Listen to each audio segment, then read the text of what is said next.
to help facilitate and secure transportation to the airport, then our troops will be postured to do that. But again, I can't speak here today when they're not even there yet about what that's going to look like, what the transportation is going to look like.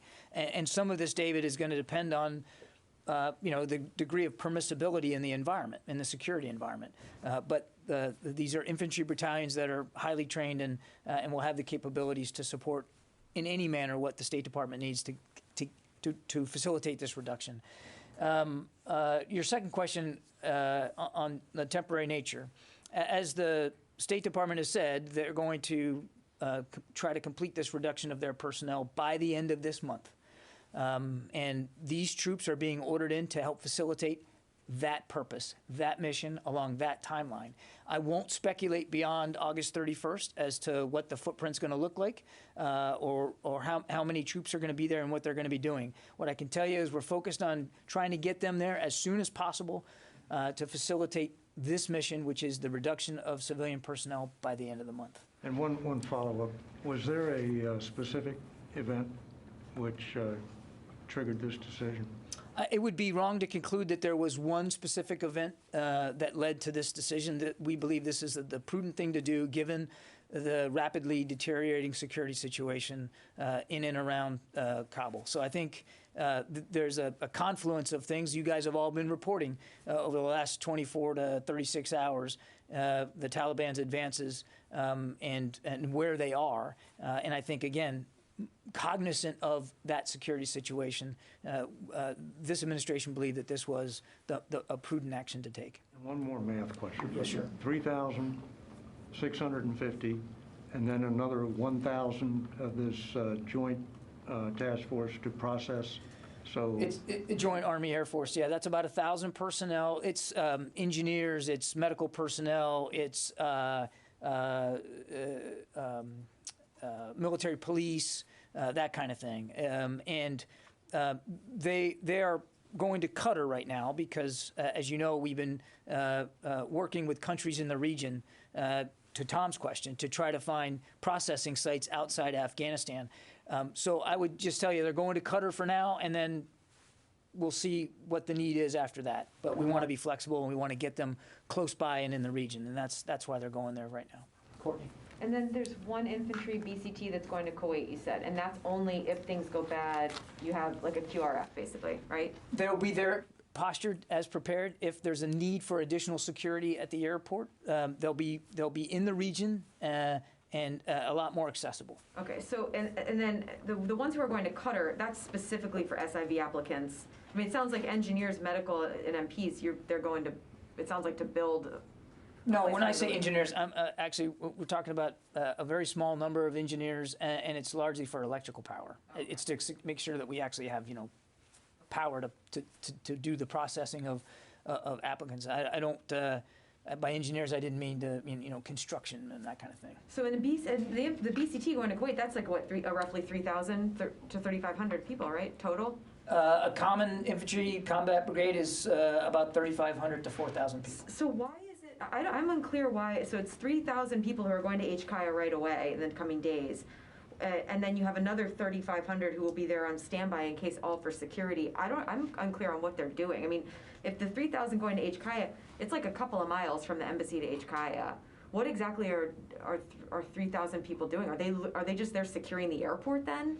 They'll be there to provide safety and the secure movement of the reduction of civilian personnel out of the embassy to help facilitate their departure from the country, to also help with the process of moving special immigrant visa applicants out of the country, and to provide additional security at the airport. Again, we believe this is a prudent measure given the deteriorating security situation. 3,000 is a lot of people, though. I mean, I'm still, what is, can you give any better sense of, like on a day-to-day, what are they doing? I mean, it sounds like they must be, that number of people, they must be responsible for getting people to the airport, and then actually, it almost sounds as if they're coming in and taking over security at the airport, if it's that size. I wouldn't go that far, Courtney. The Turkish forces are still at the airport. The Turks are still in the lead of security at the airport. We already have some security forces, United States security forces at the airport, including some aviation elements.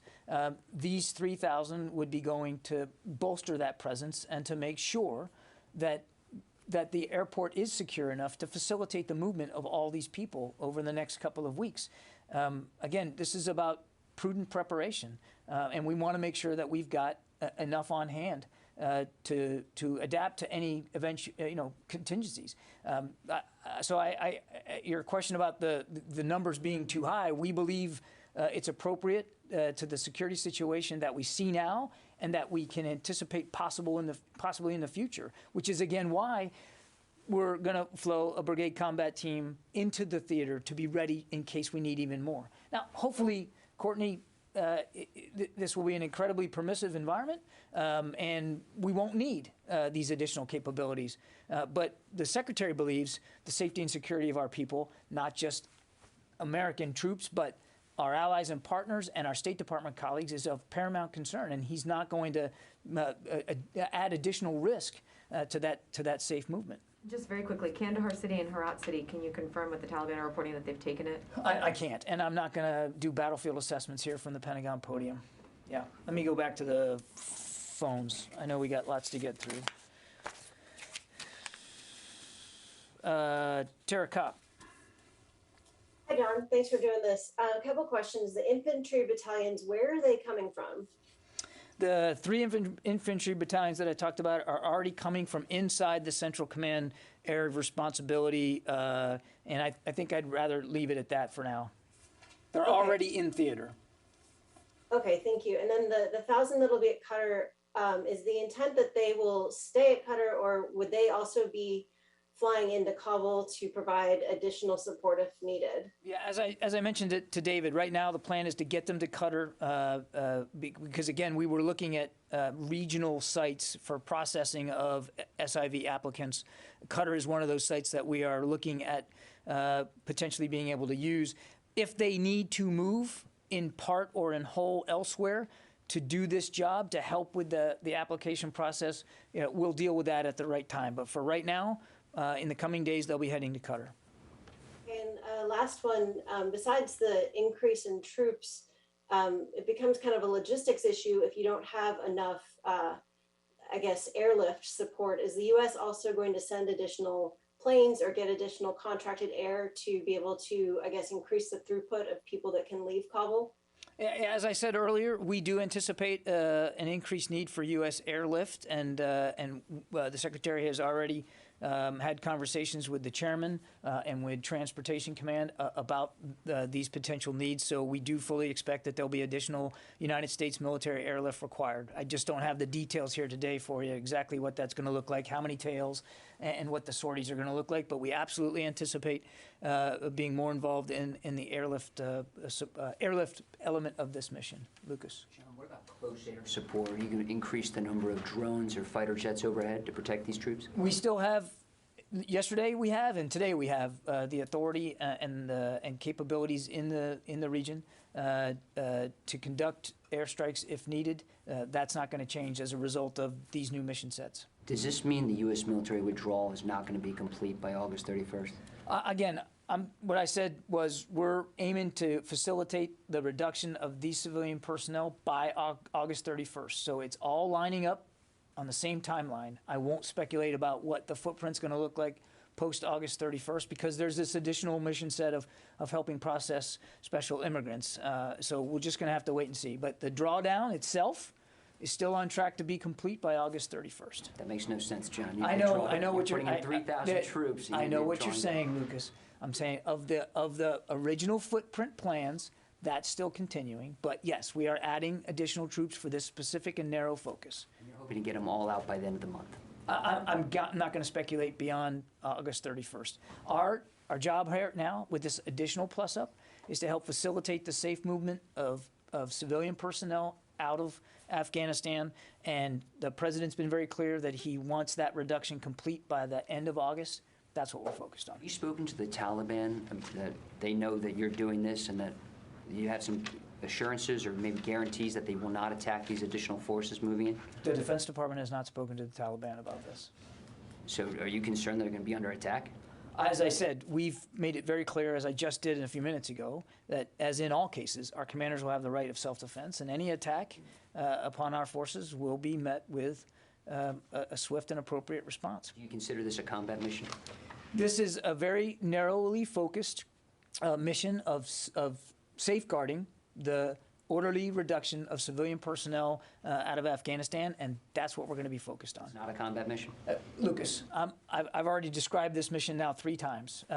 We're mindful that the security situation continues to deteriorate in Afghanistan.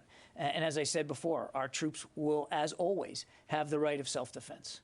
But this is a narrowly focused mission to help with to help safeguard an orderly reduction of civilian personnel. Jeff Selden. John, thanks very much. If I could follow up a little bit on Lucas's question, with all these new troops, resources going into Kabul, is there any consideration of using the Kabul airport as a staging point for what had been the over-the-horizon capabilities? And has there also been any progress on securing anything closer to Afghanistan in terms of staging or basing for the over-the-horizon airstrikes?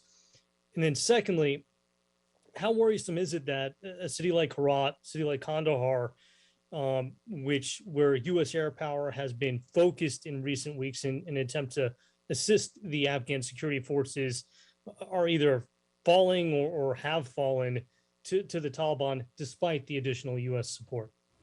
I'm sorry, I didn't get that. What the question was on your second one. Sorry. Over the last couple of week or so, the U.S., we're told, has focused some of its airstrike capability on cities like Herat, on Kandahar, in an effort to bolster the efforts of Afghan security forces there.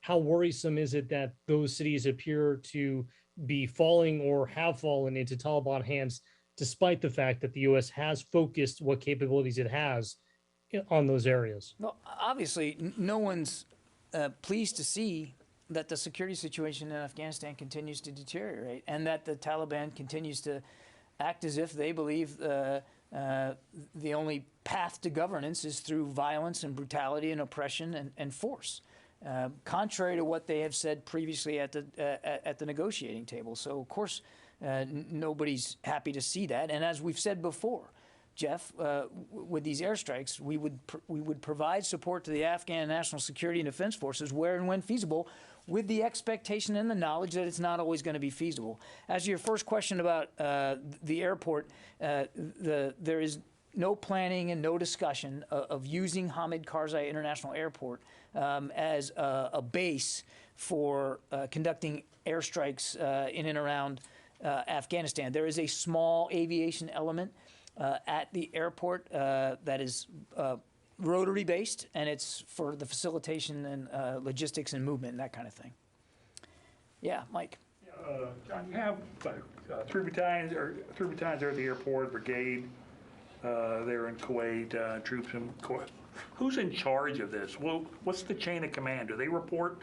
Is there somebody in charge of the collected military effort, or do they report to the embassy security officer, the RSO, or?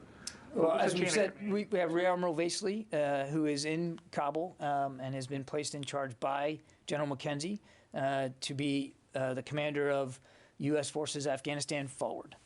Okay. Ashley from Janes. Yes, hi, John. Just to follow up on some of the other questions, in addition to any additional aircraft, is there additional equipment that these 3 battalions are going to need? And then could you just sort of walk us through how you arrived at the need for 3,000 additional troops? Well, I'm not going to get into the deliberations over exactly how these particular units were chosen. This was based on consultation by the Secretary with the Chairman of the Joint Chiefs of Staff and with General McKenzie, based on the mission set. And again, it's a narrowly defined mission to safeguard the movement of civilian personnel and to help process at an accelerated pace special immigrant visas. And so based on the mission set, we sourced a mission. And based on consultations with top military leaders, the Secretary decided that this was the appropriate amount right now, and to, again, have additional forces available closer into theater if that was required. I'm sorry, and I missed your other question.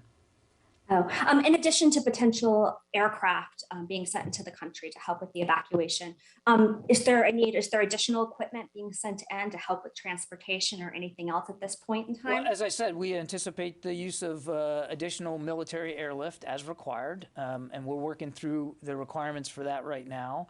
And these infantry battalions come with some measure of self-defense equipment, mortars, machine guns, and of course, personally carried weaponry. So, I mean, they have self-defense capabilities, but I'm not gonna, and I'm not able to detail specifically what each battalion will be carrying with them, but they will obviously have the capabilities they need to defend themselves. Louis? John, one term that we've heard in the last couple of days is a NEO, non-combatant evacuation operation. Sending 3,000 personnel, another 1,000 to another country, 4,000, I mean, another 3,000 to inside. I mean, that's a significant number. Is this a NEO? And if not, why are you not calling it that? We're not classifying this as a non-combatant evacuation operation. We are, as I said at the very beginning, this is a very narrowly focused, temporary mission to facilitate the safe and orderly departure of additional civilian personnel from the State Department, and to help the State Department colleagues accelerate the processing of SIV applicants. We are not classifying this as a NEO at this time. Or just follow up. I mean, there's a certain irony here that the drawdown was for 2,500 troops, and you're sending in an additional 3,000 to get out civilians, and ramping it up super quick. And on top of that, another 3,500 in Kuwait. I mean, what is the irony here? If for people who might be asking, literally, isn't this ironic that in order to get out the 2,500, you're having to ramp up significantly? no, I don't see. I don't share your view of the irony, Louis. This is a very temporary mission for a very specific purpose. That's a big difference than saying you're deploying for 8, 9, 12 months, forces to stabilize and secure Afghanistan, which we've been doing for the last 20 years. This is a very narrowly defined, very temporary mission. Last one. So once this mission, this very narrowly defined mission is over, there are only going to be 650 troops to protect the airport and the embassy staff? Once this mission is over, I won't get into specific numbers here, but we anticipate having less than 1,000 U.S. troops on the ground to support the diplomatic presence in Kabul, which we all agree we still want to be able to have. And I defer to my colleague, who's been very gracious. After 3 questions. Yes, thank you. Warren? Are you considering the need for even more troops if the situation continues to deteriorate? And to follow up on David's question, if there wasn't one event that led to this, what changed in the last 24 to 48 hours that's led to what appears to be an incredible acceleration of the plans to get out those the U.S. needs to get out? To your first question, no. I think we laid out pretty clearly that 3 infantry battalions on the way now, and a brigade combat team being brought over into the region as a reserve. So there's no plans right now for additional forces. And I can only say what I said before to David. I mean, there wasn't one precipitating event in the last couple of days that led the president and the secretary to make this decision. It's a confluence of events, and as I've been saying for several weeks, we have been watching very closely with concern the security situation on the ground, and far better to be prudent about it and be responsible and watching the trends to make the best decisions you can for safety and security of our people than to wait until it's too late. So we believe that this is not only the right thing to do, but that it's the right time to do it. At what point is the fall of Kabul inevitable? I wouldn't speculate, or I'm not going to speculate about hypothetical situations in the future, and I'm certainly not going to get into intelligence assessments from the But podium. really, you think it's close if you're evacuating all these Americans? I'm not going to speculate about the future of Kabul, Lucas, and I'm certainly not going to talk about intelligence assessments. We believe that this is the right thing to do, and this is the right time to do it. And as my State Department colleague said earlier today, there is still a diplomatic presence in Kabul, and the intention is to maintain a diplomatic presence in Kabul. So if the Pentagon isn't talking to the Taliban, is the State Department or any diplomats talking to the Taliban I'm not, right now? well, we have a special envoy, Mr. Khalilzad, who routinely talks to leaders of the Taliban in terms of the pursuit of a diplomatic negotiated settlement. Informing them of this massive deployment? I would refer you to my State Department colleagues to speak to what Ambassador And why can't Khalilzad you is call this a doing. combat deployment? Because it's insulting for Americans watching this I right disagree, Lucas. I don't think that it's insulting, and I'm not sure I share that sentiment at all. This is now. Deploying into Kabul. You telling me that the Marines and the soldiers What that are I'm- about to strap it on go into Kabul, this isn't Lucas, combat? Lucas, what I'm telling you is, and I've said it before, they will have the ability to defend themselves. They will be armed. Of course, they're going for a security mission. They're going for a narrowly defined mission to help secure and safeguard the movement of these civilian personnel, as well as the movement of special immigrants or men and women and their families who are applying under that process. That's the goal. It's not a combat mission? That's the goal. I'm being clear here. I'm responding to emails I'm getting from people in Afghanistan. This is a narrowly defined mission to, as you just said, for our diplomatic personnel and those in the SIV program. It is not for any other individuals who are not Afghans in Kabul who may have worked for U.S. agencies or who work for other governments. And the follow-up question is, at some point, without you speculating, this is a NATO mission. Is it possible that the U.S. could work with other NATO allies to evacuate other personnel? On your first question, Tom, again, I think I've characterized this mission appropriately, and I'm going to leave it at that. On your second question, this is a U.S. decision by the Commander-in-Chief to reduce civilian personnel and to have U.S. military personnel flow in to help with that reduction. So it's not a NATO mission. That said, we fully anticipate to be in close consultation with our allies and partners going forward. And if we can be of assistance to them, if they desire to make changes in their footprint, then the Secretary fully intends to make it clear to them that we'll be ready to help as needed. Thank you. Yeah. Let's see. Dan Lamothe. Yes, thank you, John. Can you clarify how this doesn't qualify as a NEO? And regardless of that, can you at least make it clear that if a NEO is needed because this speeds up, yet still you've got everything you need in place for one? Yeah, again, the purpose here is to help with the reduction of civilian personnel out of the embassy. That is not the same as a non-combatant evacuation operation where you're moving a massive amount of people who aren't necessarily U.S. government employees. It's a different operation altogether, and we're just not there. The other thing that we're going to be doing is helping the State Department, again, accelerate the process for special immigrant visa applicants. That also does not fall under the rubric of what would be a non-combatant evacuation operation. Jeff Schogel.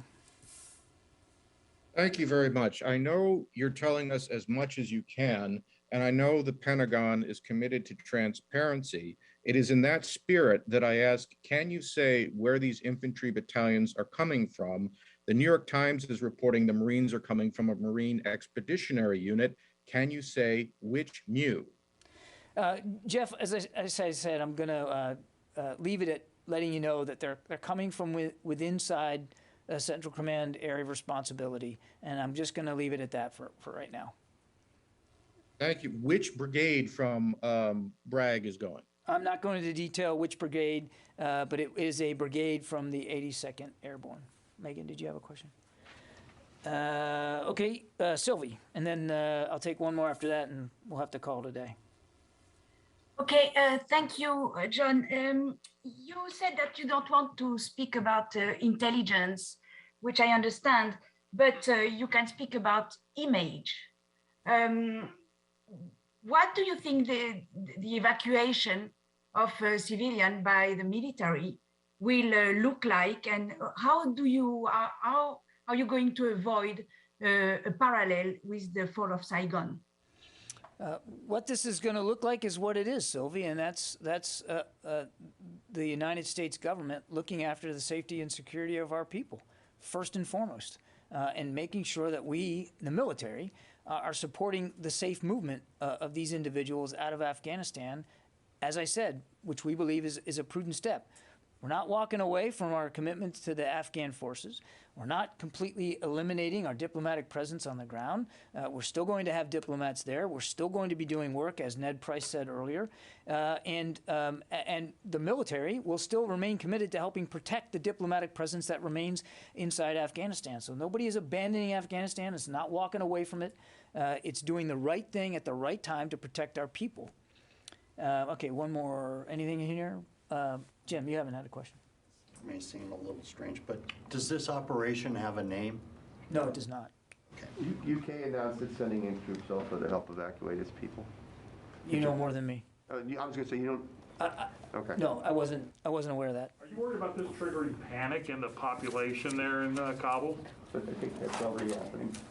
Again, this is about the safe movement of our people in Afghanistan, and we obviously want civilians who live there and are going to see a large number of Americans being whisked away by the military while they're stuck there as a Taliban. What I'd say, Mike, what I'd say to that, Mike, is what I've been saying for the last few days, that the Afghan forces have advantages.